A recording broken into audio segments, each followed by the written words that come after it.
Mesdames et messieurs, en ces temps troublés par la maladie, dans ces moments sombres et ternes, alors que l'espoir d'avoir un test Covid négatif devient notre seul souhait le plus profond, alors que les réjouissances se font rares, la dépression nous guette.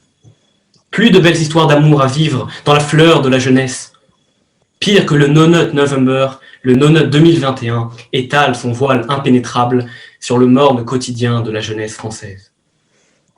Je vous propose alors, pour pallier ce manque criant de fantaisie, de vous faire voyager. Ce voyage ne nécessite même pas de test PCR à l'arrivée et aucune quarantaine n'est requise, je vous le promets. Je vous invite dans l'un des berceaux de la civilisation arabe, dans le terreau fertile des 1001 nuits, des contes orientaux au parfum de jasmin. Que cet avant-goût de paradis vous persuade de la nécessité absolue de tourner le prochain film Disney dans mon beau pays du Maroc. Et oui, quoi de mieux pour faire rêver petits et grands que la douceur chaleureuse du climat des tropiques et l'exotisme délicieux des médinas antiques. Mesdames et messieurs, remplaçons la Reine des Neiges par le sultan du désert. Je vous propose alors une histoire qui sent bon l'amour oriental. Nous sommes dans une ville connue pour ses rencontres amoureuses et pour son fort potentiel érotique, à Fès. Un sultan local cherche une nouvelle femme après que cette dernière l'a largué par Zoom, la veille du deuxième confinement, et l'a quitté pour Tom Bouchardon, le très beau présentateur. Notre jeune sultan noie son chagrin dans de la 8-6 tiède qu'il boit sur un banc. Mais un beau jour, alors qu'il se promène, il rencontre dans la rue une femme à la beauté transcendante, dont les courbes généreuses épousent merveilleusement la finesse de ses habits, dans un mélange sentant la grâce divine de la jeunesse. Cette fille de Fès était aussi belle de face que de fesses. Cependant, elle semble perplexe et semble chercher quelque chose. En réalité, elle cherche le prestige de l'EM Lyon, disparu depuis longtemps.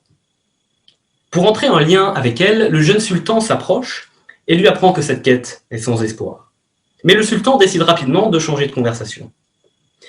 Après une conversation palpitante sur l'opportunité d'avoir un patron vert pour HEC, cette petite puce le convie à sa fête. En effet, elle organisait un bal, une sorte de nuit de l'Essec, mais en bien. Le sultan compte bien séduire la demoiselle, mais tous ses prétendants seront présents. Il y a le beau présentateur, Tom Bouchardon, qui organise son émission préférée et qui ne s'est toujours pas rassasié d'avoir volé la première femme du sultan. Il y a aussi Bertrand Perrier, dont elle a dévoré tous les derniers ouvrages. Le sultan la vit avec ses prétendants. Il admirait sa face, il contemplait ses fesses, ses tresses tressées comme une gonzesse de trace, et dans un élan vivace et empli de souplesse, se pressant avec vitesse, il s'approcha d'elle.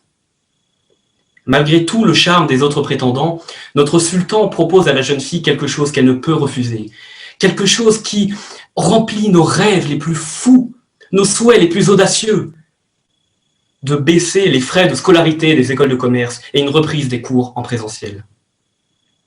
La jeune de Fès tomba amoureuse et dans ses bras. Ils s'enfuirent tous deux, amoureux, le cœur ouvert à l'ineffable douceur qui emplit les amants, en proie à cette délicatesse, cette délicieuse folie de l'amour. Ils s'enfuirent loin, loin, et voyagèrent pendant des jours et des nuits. Ils vécurent à Nantes, heureux, pour profiter du rayonnement culturel induit par la présence d'Audencia.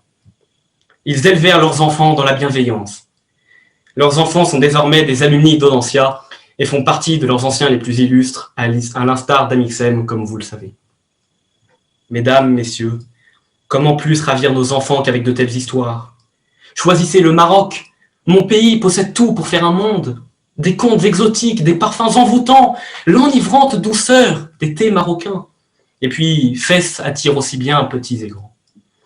Et puis, ne choisissez pas la Russie ou la Chine ou les États-Unis. Le climat météorologique ou politique est bien trop périlleux. Ou une histoire d'amour peut-elle bien se passer dans de tels pays? Non. Ces pays sont bien trop instables pour permettre à l'amour profond d'éclore. Pour conclure ce discours, je n'ai qu'un message à faire passer à Disney. Ne nous voilons pas la fesse. Pour Disney, nous devons tourner la face. Il était une fois une très belle histoire d'amour. Vous savez, une de ces histoires qui voit se croiser les fils du destin de deux êtres que tout oppose, pour parvenir à tisser une romance que seul Disney saurait nous proposer. Imaginez ensuite que cette histoire soit celle de Bodan, un rebelle recroquevillé dans une petite contrée résistante qui tente vainement de lutter contre le pouvoir d'un homme de glace dont le seul nom inspire crainte et violence. Un homme à la tête d'un vaste territoire, ciselé par d'immenses étendues glacées à la culture et l'architecture unique, qui offre l'étrange sentiment de ne pas totalement appartenir à notre monde. Imaginez enfin que cet homme, ce tyran, ait mis au monde Sophia, une fille sublime, à la grâce de danseuse, aux traits féeriques, aux yeux de Bambi, enfermée dans une prison gelée qui pense en permanence à s'échapper. Pourquoi diable cette histoire devrait-elle se passer en Russie, me direz-vous? Eh bien, tout simplement car vous n'aurez pas à imaginer grand-chose. Depuis près de 6 ans, la guerre du Donbass voit s'opposer des révolutionnaires ukrainiens défendant leur liberté à l'armée russe qui tente de leur ôter. Une guerre dont personne ne parle, mais que Bodan, notre révolutionnaire de 21 ans, constate à longueur de journée, au rythme incessant du ballet des chars et de la symphonie des coups de canon. Depuis toujours, Disney dénonce, avec la naïveté feinte d'un enfant, mais la conviction d'un adulte. Sous couvert de fantaisie et d'animation, les Disney sont toujours porteurs d'un message fort, d'une morale ou d'un engagement. Notre Disney à nous n'échappera pas à cette règle. Il dénoncera en divertissant, il fera rire en critiquant. Comme dans tout bon Disney, Bodan sera suivi dans toutes ses aventures par un petit compagnon, un ourson nommé Vlad, qui lui prodiguera conseils et plaisanteries. Fort de son courage, de ses inébranlables convictions et d'une épaisse chapka, il sortira vainqueur de toutes les épreuves qui le sépareront de sa quête ultime, libérer son peuple. Il libérera d'ailleurs son peuple en même temps qu'il libérera Sophia, la fille surprotégée de l'homme qu'il combat. Et pris l'un pour l'autre, ils cristalliseront au cœur de leur relation la liberté de l'amour et l'amour de la liberté. Ce combat nous ferait presque oublier la manière avec laquelle les studios parviendront à sublimer la richesse de mon beau pays, la Russie. Quoi de plus romanesque qu'une traversée des immenses déserts de glace? Quoi de plus épique qu'un gigantesque affrontement opposant le minuscule, mais non moins courageux, bataillon de 101 révolutionnaires aux hussards de la garde impériale? Quoi de plus impressionnant qu'un duel final au cœur d'un Kremlin magnifié par l'enjeu du résultat? Quoi de plus beau qu'une cérémonie scellant l'amour entre Bodan et Sophia, donnée dans l'emblématique cathédrale d'Isaac à Saint-Pétersbourg, suivie d'un gargantuesque banquet laissant couler à flot le caviar et un certain liquide transparent et sirupeux dont on taira le nom. Quoi de plus romantique qu'une scène finale laissant apparaître la belle et Bodan, main dans la main, sans oublier évidemment notre petit ourson, déambuler dans le faste des rues moscovites, riches de leurs souvenirs et de leurs projets. Ils vécurent évidemment heureux et eurent beaucoup d'enfants. Ainsi se déroulera dans mon très beau pays, la Russie, l'histoire du roi des neiges. Inutile de rappeler les faits relatant la fraîcheur et la froideur de la situation que nous vivons actuellement, aussi bien au niveau du point de vue de l'homme que du point de vue de la température. C'est donc dans cette ambiance glaciale de la Reine des Neiges que je dégaine mon glaive d'exotisme et d'enthousiasme. Chère Dana, cher Bertrand, cher Max, je me dois d'affirmer devant vous que le prochain Disney Pixar va tourner au Mexique, pays qui a été oublié par mon homologue marocain d'HEC. Face à mon emballement, le public semble de marbre derrière son écran. Et c'est vrai que je suis avant tout, malheureusement, un énième commercial qui vient vous vendre son produit. Mais aujourd'hui, je ne suis pas seulement venu avec ma chemise à fleurs. Je suis aussi venu avec les faits. Car souvenez-vous de la sage parole du prophète Caris. Les hommes me mentent, mais pas les chiffres. En effet, notre potentiel culturel n'a été que trop peu exploité jusqu'à maintenant. À l'heure où je vous parle, 4 films Disney ont été tournés au Mexique contre 125 aux États-Unis, à pur titre comparatif. Et si je regarde le dernier film mexicain, entre guillemets, paru chez Disney, Coco de son intitulé, il est question de plus de 4,5 millions d'entrées en France et une 4e place au box-office de ce même pays. Un succès commercial soutenu par un élan marketing honorable. En effet, avant même sa parution en 2017, il faisait chanter le monde entier, où toutes les populations inlassablement chantaient « I'm in love with the Coco ». Maintenant que j'ai hameçonné l'énergie et l'attention du public à coups de rappeurs énervés et de blagues toxico-compatibles, laissez-moi vous présenter mon scénario. L'intrigue se déroule dans la petite bourgade de Ciudad Juárez, au nord du pays. La ville, comme tout le reste du territoire, est en proie à une invasion de coyotes assoiffés de sang et avides de chair humaine. Le petit Sancho, ainsi que toute sa famille, doivent fuir la ville pour rejoindre une autre partie de celle-ci dans le Yucatan, non loin de Cancun. Selon les dires, il y aurait plus de vivres, plus de chasseurs, et même les Marseillais selon W9. Autrement, ils pourraient tenter de rejoindre la terre promise, dénuée de tout chacal. Malheureusement, cette terre est bordée par un fleuve au courant bien trop tumultueux. Toute référence à une quelque frontière que ce soit est fortuite et malheureuse. Les voilà donc, à bord de leur voiture, sillonnant les routes du pays, dans l'espoir qu'à l'instar de Lewis Carroll, n'importe quelle voie les mènera à destination. Un soir, le petit Sancho tombe sur Pico, nez à nez avec lui. Pico est un coyote avec qui il se liera d'amitié. Pascal pensait que la chasse valait mieux que la prise. Le père de Sancho, que la prise valait mieux que la chasse, et Sancho lui-même, que l'amitié valait mieux que le mépris. Caché dans le coffre de leur voiture, il suivra notre famille à travers son expédition, des temples de Chichén Itzá au temple de Tulum en passant par les cénotes. Arrivé dans le Yucatan, Sancho rencontrera le chef des coyotes, qui, à travers leur connaissance de ceux-ci, permettra une nouvelle alliance et une réconciliation entre chacal et homme. Alors oui, vous en conviendrez, il y a peut-être des traits simplets, je vous le concéderai sans peine. Mais la réalité profonde derrière est sous-jacente. En effet, les coyotes sont une allégorie des criminels qui hantent le quotidien des Mexicains. Et vous l'aurez bien compris, Ciudad Juárez n'est qu'une allusion directe à Ciudad Juárez, la ville au plus fort taux de criminalité dans le monde. Mais derrière ces criminels eux-mêmes, il y a des hommes, de pauvres hommes, qui sont asservis par un système dont ils ont malheureusement besoin pour se sentir vivants. Des hommes qui ont besoin de confiance et d'écoute à la manière de Sancho et Pico. Face à un tel synopsis, j'ai opté pour le titre bâtard de l'Exodyssée. Puisqu'il s'agit bien plus qu'un simple exode. Il s'agit d'une invitation au voyage, à la découverte, à la réflexion. Un film qui sera aussi certifié Covid-friendly, puisque Sancho est mineur et il ne boira pas de Corona. Ainsi, je sais ce que vous allez me dire. Qu'en est-il de ce fleuve si tumultueux? Sert-il réellement à l'intrigue? Vous m'en voyez ravi. En plus de voir la réconciliation entre deux types d'espèces, la fin du film voit apparaître le dieu en dehors de la machine, un Deus ex machina. On apprend mystérieusement que le fleuve se serait asséché durant une nuit. Mais laquelle? On apprendra bien plus tard que le fleuve s'est déshydraté dans la nuit du 19 au 20 janvier 2021. Merci. Miroir magique au mur, qui a concurrence parfaite et pure?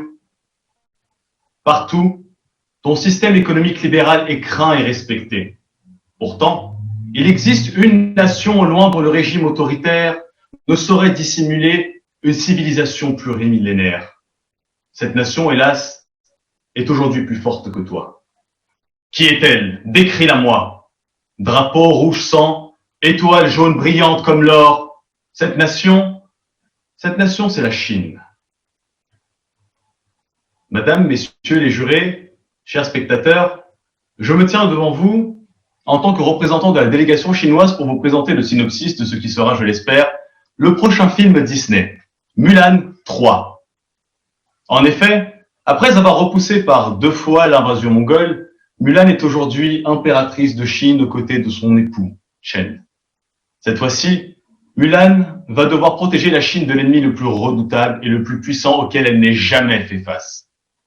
cet ennemi, c'est le progrès économique.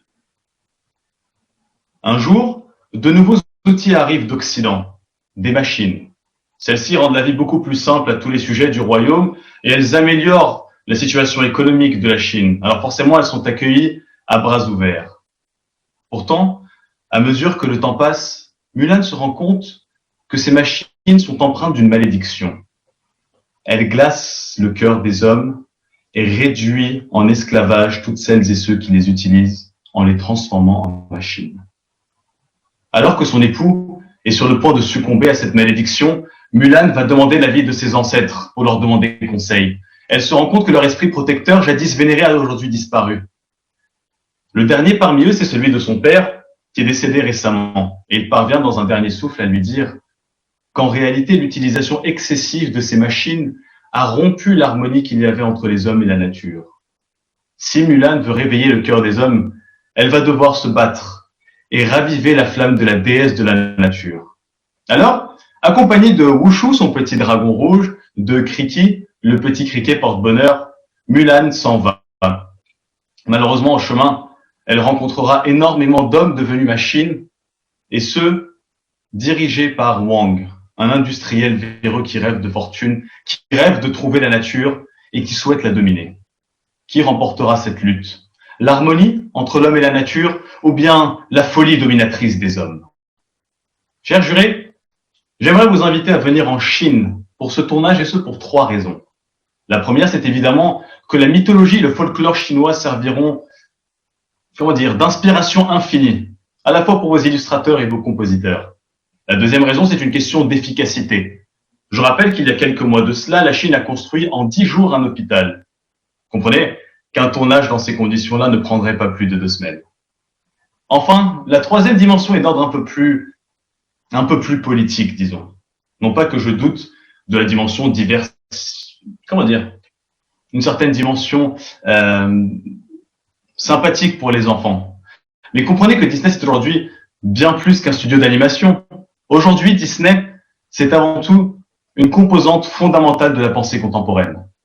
Aujourd'hui, ce film enverrait un message de paix à l'adresse de l'Occident. Il lui rappellerait que la Chine, ce n'est pas seulement ce péril jaune, cette menace, ce pays peuplé de robots qui ne réfléchissent pas. C'est aussi envoyer un message à la Chine et lui rappeler, alors qu'elle est perdue dans un labyrinthe qui l'amène de l'efficacité au profit, que la Chine est aussi l'héritière d'une sagesse millénaire. Alors j'aimerais donc vous donner la fin de ce film. Le général Wang, un genou à terre face à Mulan, lui demande pourquoi. Pourquoi te mettre face à nous? Nous aurions rendu la Chine forte et puissante, et nous aurions fait des Chinois les hommes les plus riches du monde. Alors Mulan, avec douceur, aurait répondu, riches? Nous le sommes déjà. Nous sommes riches parce que nous trouvons l'abondance jusque dans la frugalité.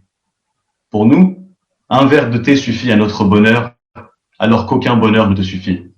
Pour toi, le temps, c'est de l'argent, mais pour nous, le temps, ça n'a pas de prix.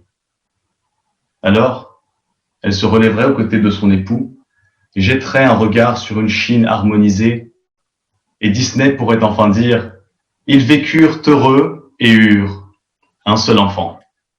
Bonsoir à tous, mes chers amis de Disney. Bonsoir mes chers amis. Let's do business. Et si la distanciation sociale nous rapprochait? Et si l'épidémie nous reliait? Le monde est désuni, instable, emprunt à la défiance. C'est aussi le cas de mon pays. Or, les États-Unis, mon pays, n'en déplaise à certains, demeurent la première puissance. Si tout va bien pour nous, tout va bien pour le monde. Parce que nous sommes le symbole du monde libre. Nous sommes les plus forts. Alors, pour se rassembler, pour revenir à une situation stable, quoi de mieux qu'un Disney? Nous allons donc, j'en suis certain, mes amis, faire un film ensemble, et telle en sera l'histoire. Tout commence avec des pangolins, persécutés dans leur Asie natale qui décident de fuir. Vous me direz, pourquoi les pangolins? Eh bien, ces petits animaux attendrissants, inédits chez Disney, sont les symboles du bouc émissaire de la période Covid, mais aussi de la peur de l'inconnu. Cette peur qui, aujourd'hui, gangrène le monde et les États-Unis. Les pangolins, guidés par leur jeune chef charismatique, Pandémio le pangolin, Ici, vous pourriez créer un des petits personnages dont vous avez le secret, qui pourrait, avec des gestes comiques, accompagner Pandemio dans ses aventures, comme une souris, animal à fort potentiel sympathique. Nos amis pangolins et Pandemio s'en vont pour échapper à leurs oppresseurs en chantant « Let's go to be happy », car dans un Disney, il y a toujours des chansons. Puis, la petite troupe se dissimule dans la soute d'un avion en partance pour la Floride, qui serait, selon un de leurs cousins, un Eldorado recréant leur écosystème. Celui-ci, sûrement très bien intentionné, avait simplement omis la présence d'alligators qui risqueraient quelque peu d'entraver la tranquillité du séjour de nos amis pangolins. Mais, leur avion se pose non pas en Floride, mais en urgence près d'un lieu emblématique de mon pays, le Grand Canyon. C'est un endroit qui marque les esprits. C'est la 8e merveille du monde quand on prononce Grand Canyon, de Rio à Tokyo, en passant par Berlin. Tout le monde se représente le Grand Ouest américain. C'est une raison de plus pour venir tourner aux États-Unis. Il n'y a pas que notre nom qui est un symbole, mais aussi nos paysages. Vaste et magnifique, le Grand Canyon abrite une faune locale. Celle-ci est essentiellement composée de lézards et de serpents, qui pensent être de la nourriture pour les pangolins, et en particulier le chef des serpents, l'aigrefin Strump. Ils veulent donc établir une distance avec les pangolins, se séparer d'eux. Certains ont même l'idée saugrenue, aberrante, de vouloir construire un mur entre eux et les pangolins. Cependant, la chef des lézards, Pelosa, décide de se rapprocher de Pandemio et sa troupe. Malgré son âge déjà avancé, elle semblait trouver une seconde jeunesse aux abords de ce vaillant Pandemio. Après avoir étudié les pangolins, la majeure partie des habitants du Grand Canyon comprirent bien que les pangolins ne représentaient pas un danger pour eux, car ceux-ci se nourrissent en réalité de fourmis et de termites, donc pas de lézards ni de serpents. Une assemblée générale des habitants du Grand Canyon se tient, présidée par Pelosa, pour décréter la bonne entente, désormais possible avec les pangolins. Mais Strump, dont la devise consiste en « j'aime battre », lève les serpents contre cette assemblée en montrant la dépouille d'un de ses congénères, prétendument tué par un pangolin, et il attaque l'assemblée. Cela sème le trouble et le doute dans l'assistance, mais Pandemio, après une joute enflammée face à Strump, parvient à convaincre l'assemblée de l'innocuité des pangolins. Si certains serpents, comme Strump, se dérobent pour ne plus jamais reparaître, la plupart acceptèrent avec joie l'arrivée de ces nouveaux habitants au Grand Canyon. Pandemio rejoignit Pelosa, lui proposa de la seconder dans ses tâches d'administration du canyon, en lui déclarant « On ne sait jamais, sur un malentendu, ça peut marcher ». Le temps passant, Pandemio devint une personnalité emblématique du Grand Canyon, aux côtés de Pelosa, et ils vécurent heureux, ensemble, main dans la main, aux côtés de leurs amis lézards, serpents et pangolins. Et on remettrait à ce moment-là la chanson du début, « Let's go to be happy ». Ainsi, l'histoire de Pandemio le pangolin portée à l'écran par vous, Disney, et tournée aux États-Unis, sera un symbole s'inscrivant dans une lutte contre les préjugés, contre les fausses informations et pour une unité des peuples à travers le monde et en particulier du peuple américain, unité dont nous avons bien besoin en ce moment. Mes chers amis de Disney, vous avez besoin comme nous tous que les États-Unis et donc le monde retrouvent sa stabilité. Alors, signez You Need Uncle Sam. Ce sera fait. Il était une fois dans une contrée très très lointaine. Enfin, pas si lointaine. Après tout, Marne-la-Vallée n'est qu'à 1 heure des Champs-Élysées.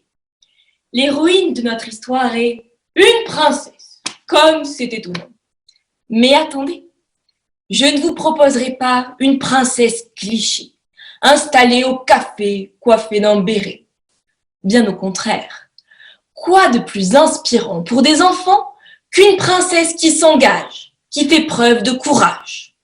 Alors, découvrons Marianne au pays des Gilets jaunes. Marianne, pour ses 20 ans, est la plus courageuse des enfants. Son bel amant, l'Arc de Triomphe blanc, est pris d'assaut dès l'aurore par un soulèvement, une jacquerie, une mutinerie qui déclenchera la petite sirène de la gendarmerie. Étonnée, révoltée par les attaques au patrimoine français, elle ne resta pas les bras croisés. Marianne au bois dormant s'éveille pour faire face à sa bête, les 101 gilets jaunes. Rebelle, elle déchire sa robe qui l'incommode, s'arme de sa flûte de pan pour contrer Éric Drouet. À la d'un, à la deux, à la trois, elle se place à l'entrée de ce symbole français. Voilà sa réponse. Vous l'aurez reconnue, telle que je vous l'ai dépeinte, c'est cette fameuse liberté, celle de notre cher peintre. Certes, Marianne, princesse bien française, n'a ni l'exotisme du Mexique, ni la domination des États-Unis, ni la puissance de la Chine, ni la force glaciale de la Russie, et encore moins l'orientalisme du Maroc. Alors que choisir? Des repas épicés ou des mets gourmets? Une grandeur exagérée ou des monuments raffinés? Des caméras de vidéosurveillance ou le respect de la vie privée? L'autorité ou la liberté de penser? Des chameaux ou des chevaux? Mais laissez-moi vous persuader de choisir cette princesse, engagée au service de la beauté du patrimoine français, le domaine sur lequel elle règne. Laissez-vous envoûter par l'aphrodisiaque beauté de notre muse, à nous Français. Grande dame nationale, républicaine et souveraine, de notre cité la gardienne. Sous son albâtre apparence se cachent sensibilité et tolérance. Et si, en ce jour et si son ami encerclé par le gaz aveuglé crie au désespoir, Notre-Dame sait qu'il reste de l'espoir. Par toutes les tempêtes, elle resta impassible, balise inébranlable, légionnaire indéfectible. Choisissez la France, et vous démontrerez que Disney est le vecteur de valeurs, telles que la liberté, l'égalité, la fraternité.